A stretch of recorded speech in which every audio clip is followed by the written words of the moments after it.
now we're looking at applying the product property of exponents, or for exponents, to terms that have negative exponents. So the principle is exactly the same. When we have the same base and we're multiplying, we add the exponents. It's just we happen to have negative exponents now. So when we simplify in the end,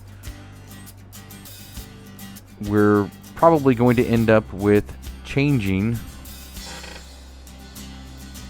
the sign of the exponent and moving it to the opposite side.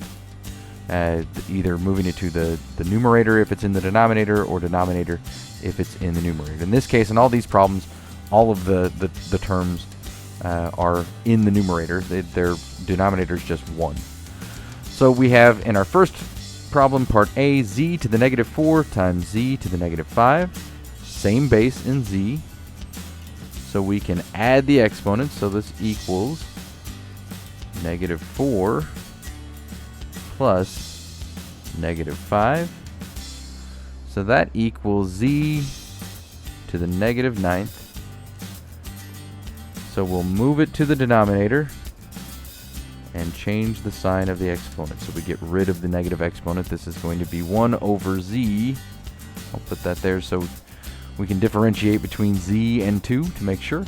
So 1 over z to the 9th. Now with part B, we have multiple terms. So let's group those together in terms of the same base. So we're going to have p to the 6th. I like putting mine in parentheses. You can use the little dot if you want to. Either one means the same thing. So p to the 6th times p to the negative 9th times q to the negative 2 times q to the negative 1.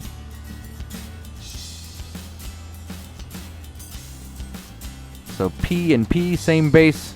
We can add the exponents. So this is going to be p to the 6 plus negative 9 times q to the negative 2 plus negative 1. And that equals 6 plus negative 9 is p to the negative 3 times q. Negative 2 plus negative 1 is negative 3.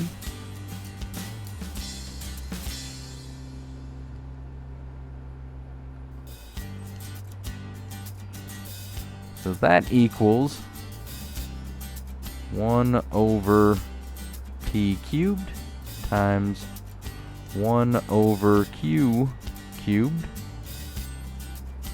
which simply equals 1 over p cubed q cubed.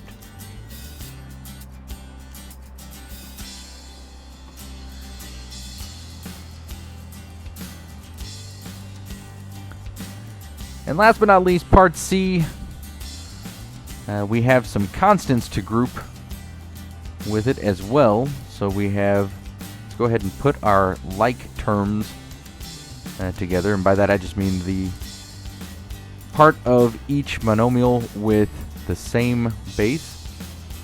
And we'll start with our constants. So this is 3 times negative 4 times u to the negative 5th times u to the 4th times v to the 7th times v to the negative 2.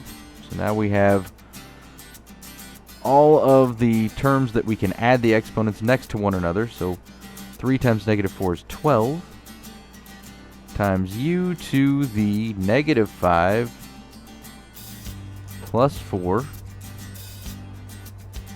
times v to the 7 plus negative 2, which is the same thing as 7 minus 2, but we're using the product property, so I'm being a traditionalist and adding the exponents. So this is negative 12 times u to the negative 5 plus 4 is negative 1. v 7 plus negative 2 is 5.